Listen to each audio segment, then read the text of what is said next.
Merci beaucoup Stéphane. Merci à toutes et à tous d'être aussi nombreux un samedi soir d'illumination à Montpellier. Donc bravo de venir faire de l'histoire. Je vais pendant une heure à peu près discuter de mes recherches et de comment est-ce que je travaille sur l'histoire des religieuses. Donc des femmes qui a priori n'auraient pas laissé tant de sources, tant de documents qui parlent d'elles. Donc pour commencer, Diderot, dans son roman La religieuse, que vous connaissez sans doute, fait résonner les propos de Suzanne Simonin, fille adultérine mise au couvent pour expier les péchés de sa mère. L'évocation que la narratrice fait de la réalité monastique est alors celle d'une vie effroyable, marquée par la violence et l'enfermement. En témoignage, le résumé que la narratrice fait de sa condition une fois sa profession religieuse faite. Je la cite, « De ce moment, je fus renfermée dans ma cellule, on m'imposa le silence, je fus séparée de tout le monde, abandonnée à moi-même, et je vis clairement qu'on était résolu à disposer de moi sans moi. » On lit alors ce que Diderot appelle une satire effroyable des couvents, qui contribue à créer une vision noire de la vie conventuelle. Ainsi, les vocations religieuses ne sont que forcées, les supérieurs des monastères des créatures de vice, et les religieuses des victimes faibles et sans secours. En somme, les moniales seraient des femmes privées de liberté d'agir et de conscience, contraintes à un système qui ne fait que les opprimer. Mais depuis les années 90 et l'affirmation de l'histoire des femmes et du genre, les religieuses sont devenues un sujet d'histoire de plus en plus individualisé, et elles apparaissent dans de nombreux travaux d'historiennes et d'historiens comme des sujets capables d'action, d'agentivité, ou agency, pour le dire en anglais. Plusieurs angles d'approche sont alors abordés par mes collègues historiennes et historiens et mettent en évidence ces formes d'agentivité, d'action des religieuses. J'ai donc délimité 3 domaines qui montrent cette capacité d'action des religieuses. Premier champ d'enquête, l'action des religieuses est d'abord celle d'un lien avec le monde. Ces femmes montrent en effet des prises de position multiples dans des environnements sociaux et politiques variés.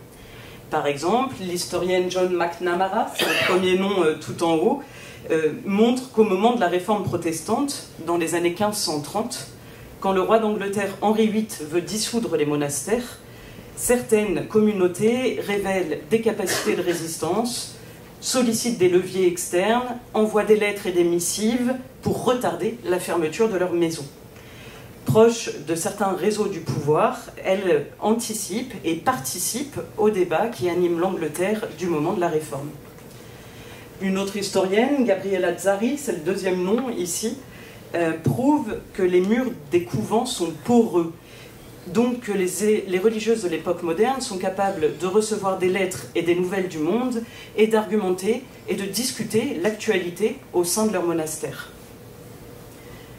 Certaines historiennes encore s'intéressent au voyage incessant à l'échelle mondiale de communautés féminines désormais missionnaires depuis le XVIIe ou le XVIIIe siècle et qui, sans trembler, traversent l'Atlantique et le monde pour aller évangéliser des populations en terre inconnue. Emily Clark, c'est le troisième nom ici, par exemple, retrace le voyage mouvementé d'une communauté d'Ursulines qui arrive jusqu'à la Nouvelle-Orléans dans le dernier tiers du XVIIIe siècle. Deuxième ligne d'enquête, de champ de recherche pour les historiennes et les historiens pour montrer justement cette activité des religieuses. Cette deuxième ligne de réflexion pose la question de la production matérielle au sein des communautés religieuses. Notons d'abord que ces femmes sont souvent évoquées dans l'historiographie et dans l'histoire aussi comme des groupes sans aucune utilité. Elles vivent dans l'oisiveté et ne font rien. Cette remise en question est notamment portée par les mouvements protestants qui montrent que les religieuses sont complètement inutiles.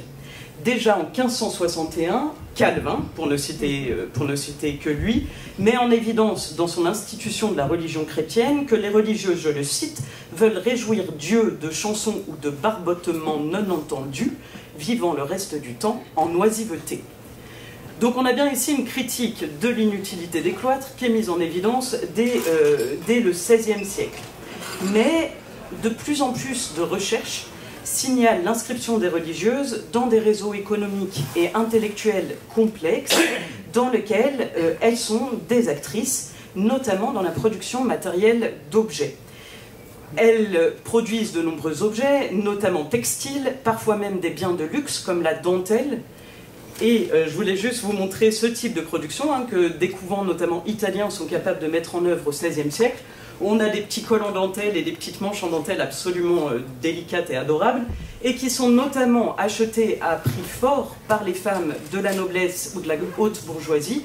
C'est le cas ici des Médicis, qui, sur cette représentation, la petite fille Médicis est habillée avec de la dentelle faite dans un couvent que sa grand-mère achète à prix d'or.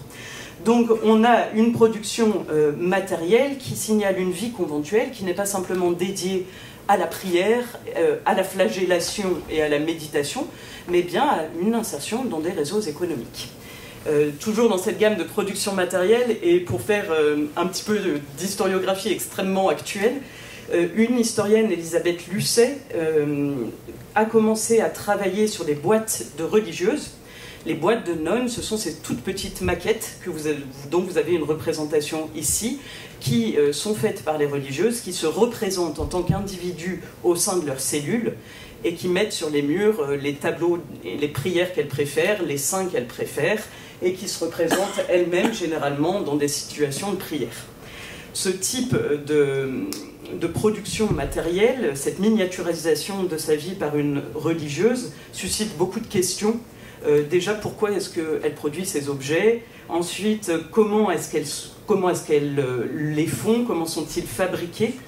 On voit qu'avec ce type d'analyse, on sort de l'analyse classique des couvents comme lieu de prière et qu'on va plus vers une histoire sociale et matérielle de ces lieux monastiques. On peut encore, pour cette production matérielle, citer des productions plus de l'ordre intellectuel.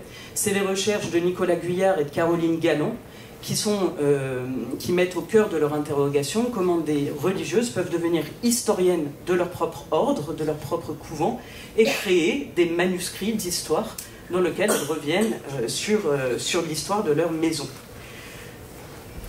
On voit donc par cette production matérielle que les femmes en religion ne se réduisent pas à des femmes qui prient. Enfin, dernière ligne de réflexion pour interroger cette agentivité des religieuses, de plus en plus de travaux interrogent les capacités d'adaptation de ces femmes qui sont confrontées à de multiples crises au sein de leurs environnements sociaux et politiques.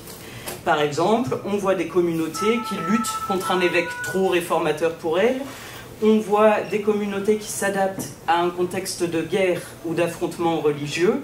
On voit aussi des communautés qui s'adaptent aux réalités sociales qui les touchent. Dans cette historiographie, on pourra citer, et juste là c'est de la sélection complètement subjective parce qu'il y a beaucoup de travaux, mais on pourrait citer Alexandra Roger qui montre comment des religieuses sont capables de dire non à leurs parents. On peut aussi évoquer Amy Léonard qui rend visible les luttes monastiques contre les protestants.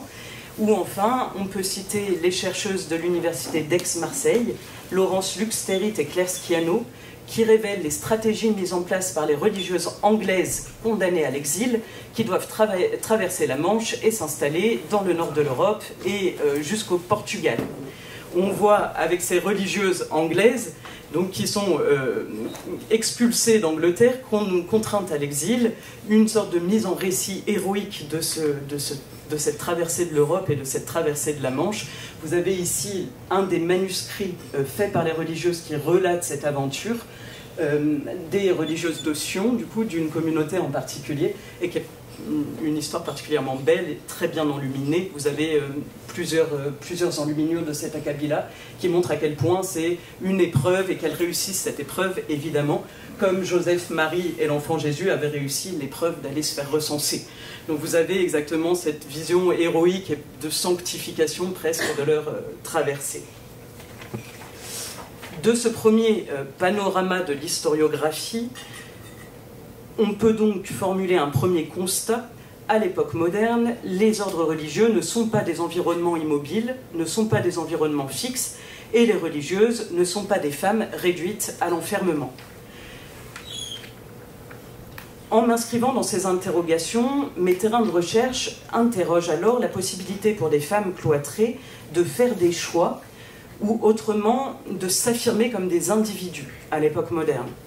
J'ai étudié dans ma thèse les parcours de plus de 200 religieuses qui, entre les années 1530 et les années 1610, se retrouvent par choix ou par contrainte hors de leur couvent. Ces femmes doivent alors s'adapter aux réalités du monde, ce qu'elles appellent le siècle, et doivent trouver très matériellement les moyens de survivre et les moyens de leur subsistance hors du cloître. Elles ont plusieurs choix, plusieurs solutions pragmatiques qui s'offrent à elles. Retourner au couvent une fois les troubles passés, ou alors, dans le contexte de pays qui deviennent protestants, devenir une femme laïque, et pourquoi pas se marier. Et dans les pays protestants, si elles veulent rester catholiques, l'exil, et l'exil généralement en communauté. Pour celles qui veulent continuer à vivre comme catholiques, donc dans les monastères et dans les couvents, les guerres de religion mènent souvent à des parenthèses hors du cloître, où des femmes qui, normalement, selon la loi de l'Église, doivent être cloîtrées, se retrouvent en situation d'errance pendant plusieurs décennies, souvent. En somme, je vous propose ce soir une étude de ces femmes des XVIe et XVIIe siècles comme actrices, au sens plein du terme, par l'étude d'un moment de crise religieuse, les XVIe et XVIIe siècles, en Europe, et particulièrement en ce qui me concerne, en France et en Suisse. Pour évoquer ces cas, je fonctionnerai en 3 temps. D'abord en commençant par une vision de ces parcours individuels, individualisés, où on voit des religieuses qu'on peut nommer et qu'on peut suivre comme des sujets dans leur errance dans le monde. Puis je m'intéresserai à ce qu'on peut voir comme un sujet collectif, comme plusieurs individus en groupe qui résistent. C'est le cas des religieuses qui s'opposent aux idées réformées, aux idées protestantes. Et puis enfin, je m'intéresserai à un cas local, au cas des religieuses à Montpellier qui, après les guerres de religion, mettent plusieurs années pour retrouver un lieu fixe d'habitation.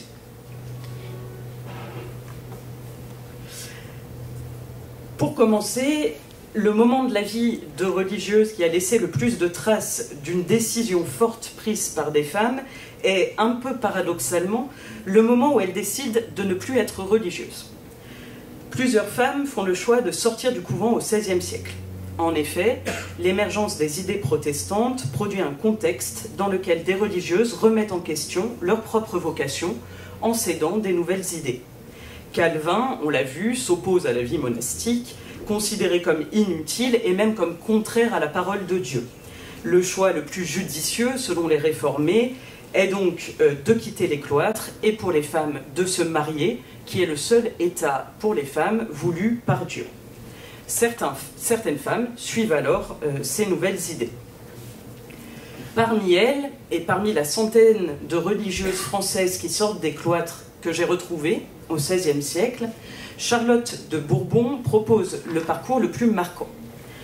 Comme son nom l'indique, elle appartient donc à une grande famille princière française. Son père, Louis de Bourbon-Montpensier, est un grand prince et un acteur important des guerres de religion, évidemment du côté catholique.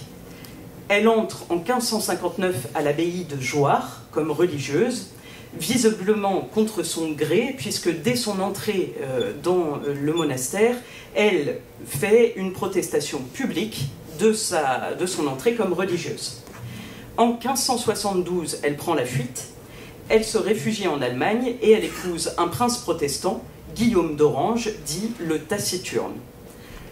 Son cas est passionnant parce qu'une source en particulier a été conservée, celle de l'enquête secrète menée par son père, très en colère contre son départ, auprès des religieuses de l'abbaye de Jouarre qui sont, elles, restées à l'abbaye. Sur le slide, je vous ai mis un passage de cette enquête qui est assez longue, prend plusieurs folios, ce qui est assez rare pour les sources sur l'histoire des femmes. Donc c'est un très joli dossier avec beaucoup de pages. Donc j'étais très heureuse de pouvoir l'intégrer dans mes sources.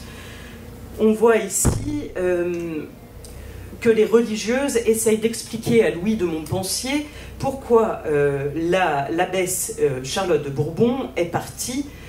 Une des religieuses, Marie Beauclerc, insiste sur le fait qu'il y avait dans le couvent deux frères particulièrement présents, les frères d'Averly, qui auraient encouragé la princesse à fuir.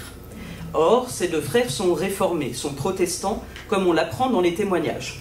On peut lire le premier témoignage de Marie Beauclerc, je la cite, « Elle ne sait qui lui a donné conseil de laisser son abbaye, à part les d'Averly et quelques autres de la religion prétendue réformée qui hantaient la dite maison, qui fréquentaient, qui lui mettaient en opinion qu'elle se damnait dans cette abbaye. » Donc on a bien ici une argumentation réformée qui convainc l'abbesse de quitter le couvent.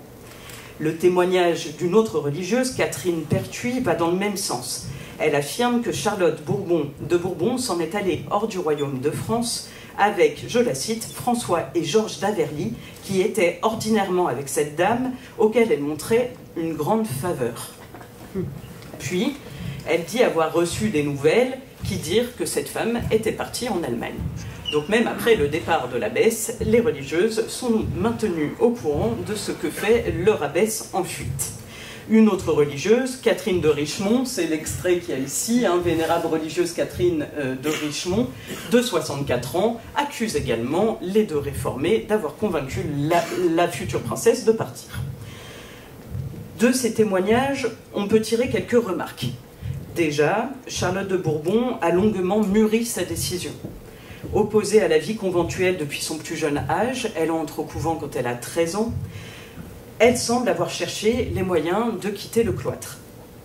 La présence d'intermédiaires avec les idées réformées, les deux frères ici, lui fournit l'impulsion nécessaire pour quitter le couvent. Elle a, semble-t-il, entre 25 et 30 ans quand elle prend la fuite. Elle se convertit au protestantisme selon les indices laissés par les sources de sa vie d'après, de sa vie hors du cloître. Épouse d'un prince, désormais princesse d'Orange, elle a 5 enfants et son testament reprend tous les codes du testament réformé. Par exemple, on ne trouve pas de mention des saints et des saintes, ce qui en ferait un testament catholique. On voit ici que la princesse devient une femme diplomatiquement importante et l'année de sa mort, elle bénéficie même d'une gravure d'une grande qualité par un graveur hollandais assez célèbre qui en fait son portrait ici et qui lui fait un éloge comme d'une épouse parfaite et d'une épouse modèle. Clairement, le graveur est protestant et de son côté, puisque si on regarde du côté des sources catholiques de l'année de sa mort, en 1581, on n'a pas du tout le même type d'éloge. Ainsi, par exemple, le cardinal de Granvelle, dans un grand prélat catholique, dans les lettres qu'il envoie et sur lesquelles il fait véhiculer des nouvelles sur la mort de la princesse, dit « On assure fort, je le cite, que sa nonnin apostate est morte de pleurésie. Il serait bien de les avoir enterrés ensemble tous deux, en parlant de son mari. » Donc on voit que cette femme, dans les réactions qu'elle suscite, est désormais en effet considérée à l'échelle européenne, non plus comme une religieuse, mais comme une grande princesse à l'échelle de l'Europe, mais que les catholiques continuent à la voir comme une apostate. À l'instar de Charlotte de Bourbon, plusieurs parcours témoignent de femmes qui volontairement mettent en place des stratégies pour fuir le couvent. Mais il faut tout de suite noter que ces femmes partagent une réalité. La plupart viennent de milieux sociaux privilégiés, généralement de la noblesse, voire de la très haute aristocratie. C'est le cas avec Charlotte de Bourbon. Évidemment, c'est celles qui sont en mesure d'activer des réseaux sociaux qui leur permettent de s'extraire du couvent.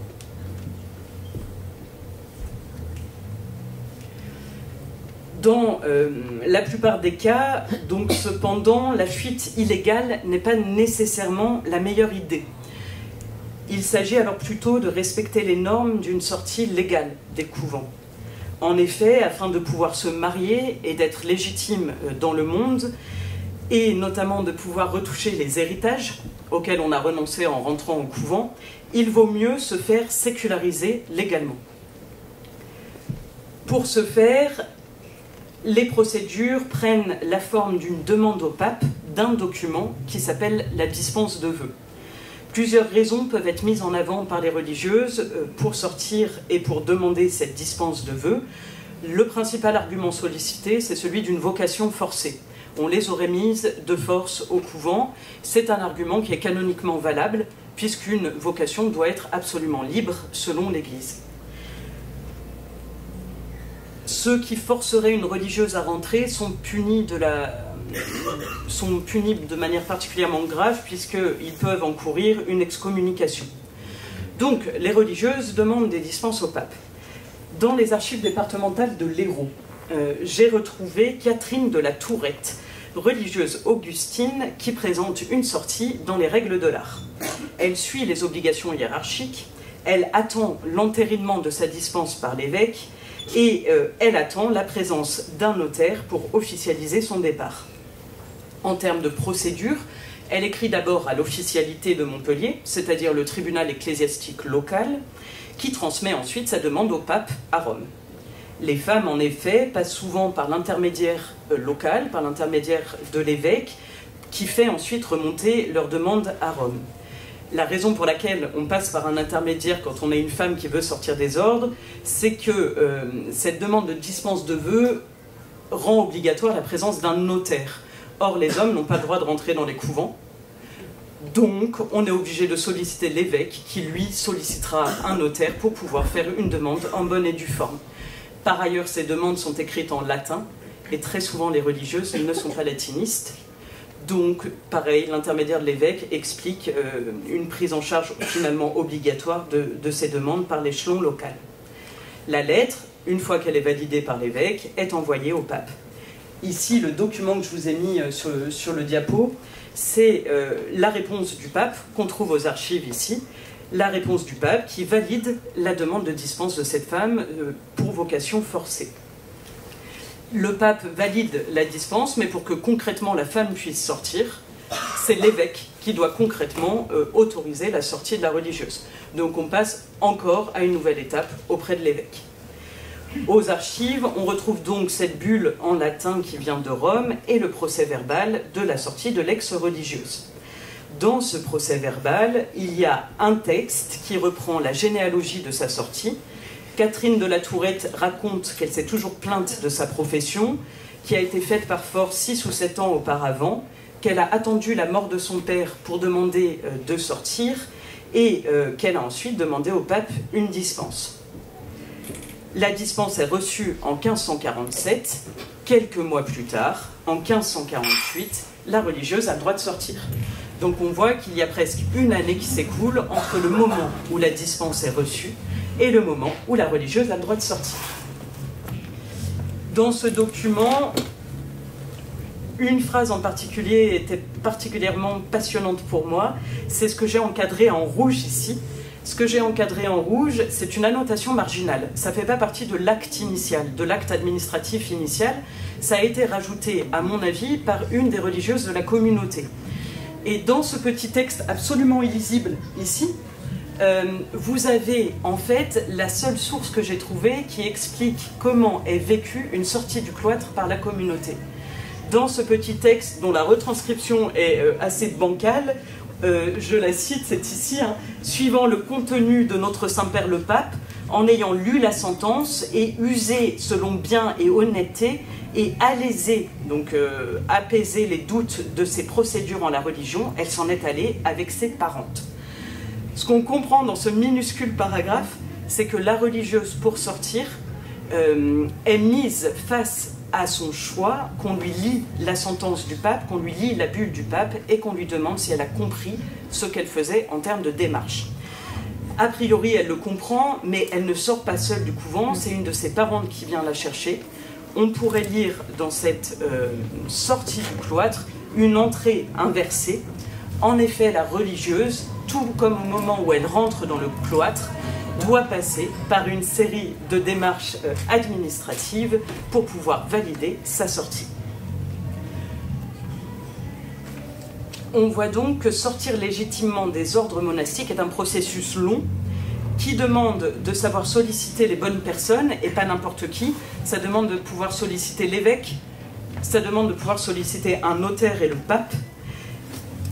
Donc cette démarche n'est pas accessible pour toutes les religieuses d'une communauté. Ainsi, des femmes individuelles laissent voir des parcours qui révèlent des choix forts. En effet, ces femmes, et les deux qu'on a pris en exemple, que ce soit Charlotte de Bourbon ou Catherine de la Tourette, sont capables d'agir et sont capables, même en étant enfermées, de décider de démarches longues et difficiles qu'elles doivent mettre en œuvre pour s'extraire de la communauté. La négociation du départ, que ce soit par la demande de dispense ou par la fuite, n'est certes pas le résultat d'une improvisation. On a tout sauf de l'improvisation, ce sont des calculs et des stratégies menées par le long terme et par la patience de ces femmes. Ici, on peut clairement parler de femmes qui mobilisent et possèdent une capacité d'action qui permet de sortir, à mon avis, de l'image de religieuses passives, victimes de leur sort. À présent, faisons un saut d'échelle. Si on passe de parcours individuels à des parcours collectifs, si on essaye de passer de l'échelle de l'individu à celle de la communauté, pour comprendre comment une capacité d'action uniquement individuelle peut aussi prendre la forme d'actions collectives menées par des groupes de femmes, ce qui est plutôt rare à l'époque moderne. Je souhaiterais à présent étudier un cas dans lequel les religieuses de la première modernité mettent en œuvre leur capacité d'action et mettent en œuvre des formes de résistance aux nouvelles idées protestantes. En effet, on a vu que certaines femmes voulaient sortir du cloître afin de se convertir et de rejoindre les idées protestantes. C'est le cas de Charlotte de Bourbon. Mais le contraire existe aussi. Dans les espaces protestants, qui ferment donc les institutions monastiques, à Genève, dans l'Allemagne actuelle, en Angleterre, certaines communautés tentent de résister aux tentatives de conversion des réformateurs protestants. Ces résistances sont présentées par les communautés comme une lutte héroïque et unanime pour la défense de sa foi. À Genève, et ça sera l'exemple que je traite ici, les réponses des religieuses Clarisse de Sainte-Claire à l'introduction de la Réforme sont connues grâce à une chronique rédigée par l'écrivaine du couvent appelée Jeanne de Jussy entre 1534 et 1535. Son récit permet de mettre en évidence un processus de sortie du couvent voulu et planifié par les dirigeants réformés et contre lequel lutte cette communauté, la seule communauté de femmes de Genève. On voit cette chronique qui est absolument magnifique, qui est une des rares chroniques manuscrites de cette époque conservée par des religieuses, qui a été éditée très vite dès le début du XVIIe siècle. Et on voit déjà sur le manuscrit de cette chronique que les femmes sont particulièrement fières de ce récit de leur sortie de Genève et de leur résistance aux idées réformées. Sur la page de garde, il y a cette mise en garde des religieuses. Gardez bien ce livre et ne le sortez jamais du couvent. Hein. Vous pouvez le voir ici en lettres capitales avant de commencer la chronique. Chronique qui est particulièrement belle et bien écrite. C'est très rare qu'on ait quelque chose d'aussi bien écrit. On voit tout le soin qui a été apporté par ces femmes pour mettre en valeur cette histoire de résistance et héroïque. La chronique comporte plusieurs seuils du texte, plusieurs petits passages avant d'arriver à l'histoire de la sortie de Genève. Ici, on voit ce petit passage que je voulais mettre en évidence. Hein. Il faut bien se garder de ne jamais sortir ce livre du couvent, mais en avoir un soin très particulier. On voit ici à quel point c'est important pour ces femmes de conserver la mémoire de ce qui est vu comme un passage de leur histoire proche du martyre, proche de la remise en cause religieuse de leur existence. Et juste pour le plaisir de vous montrer à quel point c'est bien écrit, vous avez ici une des pages de la chronique prise complètement au hasard, dans laquelle on voit l'écrivaine et tout le soin apporté à cette paléographie qui d'habitude est nettement moins belle.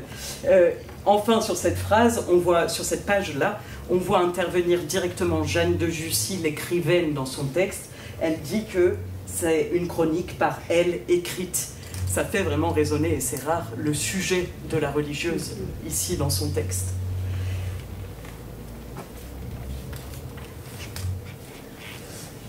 On a donc une volonté à Genève politique de faire sortir les sœurs de la vie monastique, et cette volonté politique s'arc-boute à un arrière-plan de critique théologique des ordres religieux, critique théologique menée à Genève de front par deux réformateurs particulièrement virulents et particulièrement opposés aux ordres monastiques, c'est les deux hommes que je présente ici, Viret et Farel. Ils font plusieurs prêches à Genève en avril 1535, dans lesquels ils encouragent leurs auditeurs à chasser les religieuses du couvent. Ils encouragent même à utiliser la violence comme mode d'action contre elles, allant jusqu'à conseiller, je les cite, que chacun les devait lapider. Pour les réformateurs, la vie au couvent, je les cite, n'est que paillardise et hypocrisie. Farel invite donc les Clarisses et les Genevois à mettre dehors toutes ces femmes et à les faire marier. Donc on a une opposition très nette, voire virulente, de ces deux hommes contre les religieuses. On voit que la nécessité du mariage par un réformateur protestant est un enjeu important. L'injonction au mariage parcourt les textes des protestants au XVIe siècle. Calvin, pour ne citer que lui, explique les deux raisons pour lesquelles le mariage est l'état privilégié et que le célibat monastique est une hérésie. D'abord, première raison, les hommes ne peuvent interdire ce que Dieu permet. Et selon Calvin, Dieu, dans la Bible, explicite le fait que le mariage est un état qu'il a choisi. Et puis, deuxième raison, le mariage est le seul remède à celles et ceux qui ne sont pas capables d'abstinence sexuelle. Or, pour Calvin, il n'y a que très peu d'élus qui sont capables d'abstinence sexuelle. À vrai dire, à part la Vierge, à peu près personne.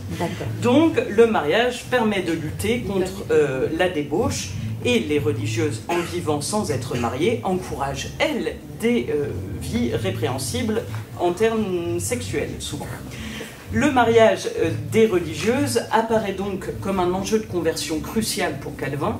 Il faut convertir ces femmes, et non seulement les convertir, mais aussi les marier, pour être sûr d'extirper l'hérésie catholique et leur mauvais mode de vie. La lutte commence donc. Il faut convaincre les religieuses et ces religieuses particulières de sortir et de se convertir. À Genève, en plus de ces autorités religieuses, on a aussi des autorités politiques, des autorités de la ville, appelées des syndics, qui cherchent à déloger ces femmes. Ils tentent d'imposer aux sœurs leur présence à des sermons, leur présence à des disputes théologiques qui voient s'affronter sur la scène publique des protestants et des catholiques. Derrière cette obligation, on voit bien la volonté politique de convertir les religieuses dans une logique plus générale de supprimer le catholicisme à Genève. Les religieuses apparaissent donc comme un dernier bastion du catholicisme qu'il faut supprimer. Si on lit le discours des autorités municipales, l'abbesse de cette communauté est particulièrement identifiée comme un obstacle à l'accès des sœurs aux nouvelles idées. Elle refuserait d'informer ces religieuses de ces nouveautés théologiques.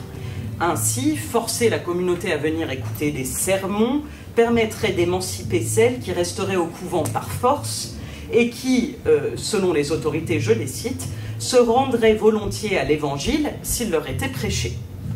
Mais les sœurs s'obstinent face à leurs détracteurs et les menaces commencent à fuser, ainsi que les insultes.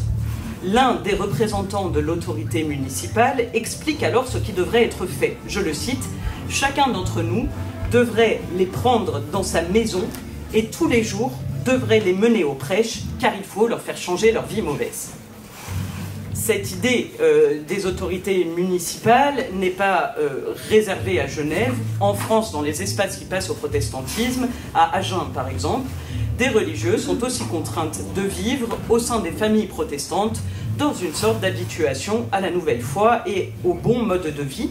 Je cite un journal des Annonciades d'Agen qui dit « Les protestants les mirent par les maisons des Huguenots pour les instruire correctement à leur religion ». Revenons à Genève. Les autorités municipales et les autorités religieuses tentent alors de convertir les nonnes. Les jeunes nonnes sont d'abord visées dans une logique classique de conversion. Ce sont elles qu'il faut séduire car elles seraient encore malléables. Farel, prêchant au couvent, explique, je le cite, que plusieurs de ces jeunes filles se rendraient volontiers à la vérité de l'évangile et au bien du mariage. On séduit les jeunes parce qu'elles peuvent se marier. Mais les dignitaires se heurtent à une communauté soudée. Ils tentent alors de mener des interrogatoires individuels pour extraire les femmes de formes d'interaction et de solidarité communautaire. Aux plus âgés, on demande si elles retiennent les jeunes de force. Aux plus jeunes, on présente les intérêts du mariage. Là encore, l'initiative échoue. sur les 24 femmes de cette communauté en 1534, une seule sort. C'est Blésine Varambert, j'ai mis son nom ici, qui sort, à qui les autorités fournissent une dot pour se marier, et avec cette dot, elle épouse un ancien prêtre réfugié de France. Malgré cet éventail de moyens de pression, on le voit, les autorités genevoises ne réussissent pas à briser l'unité de cette communauté. Ni les promesses d'une vie séculière, ni les promesses d'aide financière, ni encore celles, quand même importantes, spirituelles, d'une possibilité de salut, ne persuadent les sœurs qui fuient à Annecy, en territoire catholique. La chronique, bien sûr, revient sur ce point fort de leur fuite, et insiste particulièrement sur la traversée de la ville de Genève, qui est vue comme une procession sainte, pendant laquelle les horribles réformés genevois d'un coup sont transfigurés par la sainteté de ces femmes, se taisent et prient en les voyant passer. Elle raconte particulièrement un épisode qui les voit partir de leur couvent, c'est la flèche du bâtiment B, jusqu'au pont de l'Arve, aux limites de la ville extérieure, tout en haut. Elles expliquent le passage de ce pont de frontière de la ville où, de l'autre côté, elles ne sont attendues par personne et sont enfin contraintes à l'exil. C'est un récit particulièrement savoureux, vous l'avez en ligne, vous pouvez aller trouver en version éditée, donc pas en vieille écriture, qui est particulièrement intéressant.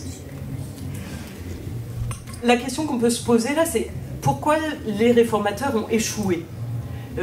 Pour quelles raisons est-ce qu'aucune religieuse, à part une seule sur 24, et que plusieurs étaient en âge de se marier, plusieurs auraient pu être tentées par la vie séculière? L'hypothèse que je peux avancer, c'est que sortir du couvent n'est pas identifié par ces femmes comme une libération, n'est pas identifié comme une émancipation. Les réformateurs n'auraient pas compris que le cloître n'est pas simplement un lieu spirituel, mais c'est aussi un lieu protégé dans lequel ces femmes vivent, et pour certaines d'entre elles, pour 4 ou 5 de cette communauté, vivent depuis plus de 60 ans. On a donc l'argument qu'ils présentent, à savoir les bienfaits du mariage, une vie et une destinée inutile au couvent, qu'il faudrait transformer leur vie en une vie de mère et d'épouse, n'a donc pas du tout l'effet escompté sur ces femmes. Face au choix, elles préfèrent majoritairement garder la communauté et garder leurs vœux religieux. L'argument principal sollicité, c'est que la chasteté n'est pas tenable, mais en fait, les religieuses, quand on regarde précisément ce qu'elles disent, c'est jamais un argument avancé. Alors évidemment, c'est peut-être pas un argument qu'elles pourraient avancer, la chasteté est trop difficile à garder, mais il faut aussi considérer à quel point ces communautés fonctionnent comme communauté de vie et communauté sociale, et la projection hors de cette communauté semble très compliquée. Pour des femmes qui ne sont pas sorties, là encore, je dis depuis plusieurs décennies pour une partie d'entre elles. L'existence séculière de Blésine Varambert, la seule qui sort, leur donnerait d'ailleurs plutôt raison. Femme battue, elle meurt assez rapidement après un séjour en prison pour adultère. Évidemment, les catholiques utilisent ce cas pour dire à quel point il vaut mieux rester au couvent. Donc on trouve dans beaucoup de pamphlets du XVIIe siècle qu'elle est morte écorchée vive par son mari. On a donc ici des cas de résistance possible de communautés. Genève n'est pas le seul exemple, vous en avez aussi à Strasbourg qui résiste à l'arrivée des réformateurs. Vous en avez plusieurs dans le Saint-Empire romain germanique également. Et puis, en dernier cas que je voulais aborder ici, je voulais interroger plus particulièrement et faire un petit peu d'histoire locale ici, les religieuses de Montpellier pendant et après les guerres de religion. Les femmes des ordres, on l'a vu par ces exemples individuels et collectifs, montrent une absence de passivité face à leur existence. À l'échelle des individus et des communautés, il existe, semble-t-il, des marges de manœuvre qui montrent des choix affirmés, des prises de position nettes, des prises de position qui peuvent même être, dans le cas des Genevoises, théologiques. Contrairement donc aux idées souvent avancées, on peut même parler d'un engagement religieux d'un certain côté, mais aussi surtout politique des religieuses dans la cité. À Genève, les religieuses défendent longtemps ce qu'elles présentent comme leur choix de vie et résistent quasiment une année à une ville entière liguée contre elle. Ici, je souhaiterais revenir sur un cas qui met en évidence, cette fois-ci, non pas cette lutte théologique presque héroïque des religieuses genevoises, mais une capacité d'action ordinaire, concrète, que les femmes des ordres peuvent mettre en ordre. Le désordre du paysage monastique à Montpellier au XVIe siècle est tel que de nombreuses communautés sont confrontées à une réalité nouvelle, la cohabitation de deux communautés sous le même toit. En effet, du fait de la pression immobilière monastique liée à la destruction des maisons religieuses pendant les guerres de religion, plusieurs groupes doivent gérer le partage d'espace avec des consoeurs sans domicile. Ces situations, très visibles dans les sources, permettent de mettre en évidence le sens concret d'une vie communautaire, notamment maintenue parce que le lieu de vie n'existe plus, et toutes les stratégies pour essayer de retrouver un lieu de vie stable et fixe auquel, normalement, les religieux sont obligés, depuis le Concile de Trente et 1563, elles sont obligées de vivre de manière clôturée, enfermée. Donc, elles sont hors de couvent, et ces situations nous permettent de poser une question: comment être une religieuse cloîtrée sans cloître? Le couvent Saint-Guilhem, situé dans les faubourgs de Montpellier, a été détruit lors du siège de la ville de 1562. Le couvent Saint-Guilhem, c'est la petite croix rouge ici. Désolé pour mes cartes, qui ne sont pas d'une énorme qualité cartographique, mais enfin, c'est pour visualiser. Le couvent a été détruit, sa prieure, la dominicaine, qui s'appelle Lionne de Montcosson, est alors installée dans un autre bâtiment dès 1563, le couvent de Sainte-Catherine, petite croix jaune sur la carte. Ce couvent, celui de Sainte-Catherine, était auparavant habité par une autre communauté dirigée par Claude de Born, qui l'a abandonné suite aux troubles. Mais quelques mois après l'installation de l'autre communauté dans son couvent, elle revient et trouve sa maison squattée par cette autre communauté. Or, réintégrer le couvent pour Claude de Born ne signifie pas s'adapter à une réalité de cohabitation, mais implique un retour strict à ce que sa vie communautaire était auparavant. La parenthèse hors du cloître qu'elle a dû vivre à cause des guerres de religion ne peut être résolue que par un retour à l'identique. Une seule solution: il faut expulser l'autre communauté. Sollicité par Claude de Born, le roi intervient dans l'affaire. Et il explique qu'elle veut, je le cite, rentrer dans son abbaye pour y vivre avec les autres religieuses comme elle le faisait avant les troubles. Suite à cet ordre du roi, je vous l'avais mis ici, il est assez bien conservé, à part un petit problème sur les deux premières lignes, ça se lit bien. Suite à cet ordre du roi, les autorités de la ville commencent donc par imposer une cohabitation qui est présentée comme une parenthèse, le temps de trouver une solution pour la deuxième communauté, celle de Lionne de Montcosson, qui est sans domicile fixe. Mais assez rapidement, les deux communautés se rendent compte que cette solution est du provisoire qui dure et qui s'installe et qui doit donc s'organiser. Pragmatiquement, le couvent pourrait héberger deux communautés. Les deux communautés ont entre 4 et 6 religieuses. Donc on ne parle pas non plus d'une cinquantaine de personnes. Cette cohabitation éphémère est donc dans un premier temps consentie plutôt qu'acceptée par Claude de Born, qui repose sur le fait que les accès au couvent sont très clairement délimités et organisés pour que les deux communautés puissent ne jamais avoir de point de contact.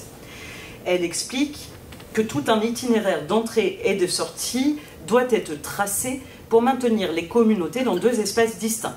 Il s'agit de contrôler les points d'entrée entre les deux communautés. On le voit ici, elle explique, pour le 10 temps que cette prieure a à habiter dans ce couvent, elle doit avoir pour son habitation et celle de ses religieuses la partie du couvent qui est du côté de l'église. Et l'ensemble du texte insiste sur le fait qu'elle doit rester dans ce côté de l'église. L'impossible mise en commun de l'espace est expliqué par le fait que les deux communautés ne sont pas du même ordre religieux.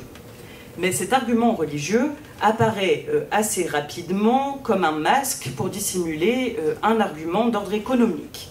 L'abbesse qui doit partager son couvent ne veut pas partager son patrimoine. Parce qu'en effet, les religieuses vivant avec elle dans son abbaye peuvent toucher les revenus de cette même abbaye. Donc les revenus doivent être partagés entre les deux communautés, ce qui pose problème. Pas question ici de confondre, on le comprend bien, cohabitation et vie communautaire. Une ordonnance royale, une nouvelle ordonnance royale, même un an après, en 1565, montre que les deux communautés vivent encore sous le même toit, mais que désormais, par ordre royal, la dominicaine Lionne de Montcosson doit partir. L'argument avancé est celui religieux d'une cohabitation impossible, car deux règles, dominicaine et augustine, ne peuvent coexister dans le même espace, vu que leur pratique religieuse n'est pas la même. L'abbesse met en évidence l'impossibilité d'une solution qui reposerait sur le trouver un terrain commun, je la cite, attendu que l'exposante est de l'ordre de Saint-Augustin et que Madame de Montcosson est de l'ordre de Saint-Dominique et qu'il n'y a qu'une seule église et que le divin service ne se pourrait faire selon les deux ordres. C'est clair, et le roi valide cet argument. Face à ces pressions, l'autre communauté, les dominicaines, finissent par partir.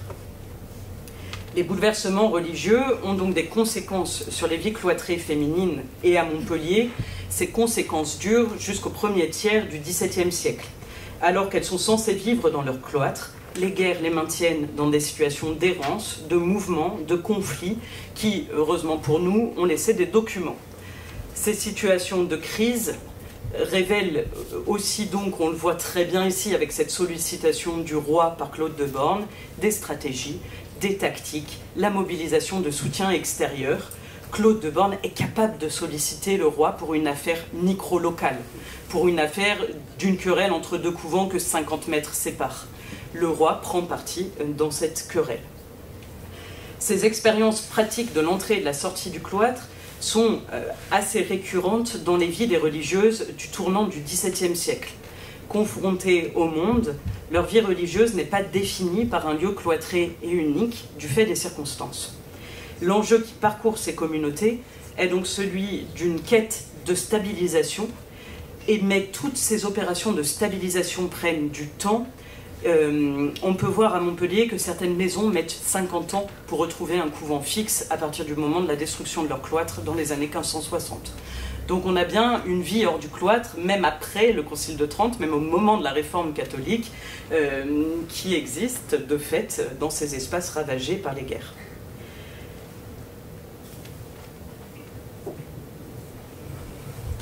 Enfin, dernier type de mouvement, cette fois-ci toujours à Montpellier, on voit que ces mouvements multiples, vous vous en doutez, occasionnent des volontés de contrôle de la part des autorités à plusieurs échelles. En effet, ces femmes, on l'a vu, ne devraient pas être en dehors de leur maison monastique. Et en plus de l'implication des autorités politiques comme le roi ou les autorités municipales, d'autres figures d'autorité émergent pour contrôler ces moments d'instabilité, et notamment les responsables ecclésiastiques, les responsables des ordres religieux. Parmi ces acteurs qui cherchent à contrôler le mouvement un peu effréné des maisons religieuses, notamment montpelliéraines, les supérieures féminines ont un rôle central. Et je prends un cas. En 1612, Jeanne de Lorraine, la prieure du couvent des dominicains de Prouille, des dominicaines de Prouille, donc à 200 km de Montpellier, prieure qui est à la tête du berceau de l'ordre, de la maison qui est le berceau de l'ordre dominicain, commande à la supérieure du couvent des dominicaines de Montpellier d'abandonner la maison dans laquelle elle vit avec sa communauté et de se retirer dans le couvent principal de Prouille. En effet,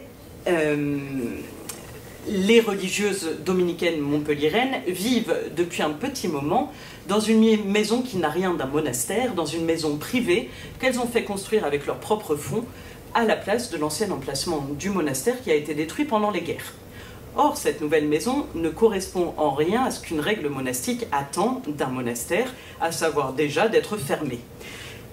La supérieure dominicaine de Prouille explique dans une lettre qu'elle veut opérer cette sortie pour, je la cite, garder et observer la doctrine régulière. Elle a complètement raison de douter de son application stricte. Au même moment, Blanche de Bennac, donc notre Montpelliéraine, reçoit a priori plusieurs personnes dans sa maison qu'elle entretient assez régulièrement. La prieure montpelliéraine explique qu'elle vit dans cette maison puisque leur couvent a été démoli, je la cite, par l'injure des guerres passées, et il subsiste de sa communauté elle-même et deux religieuses.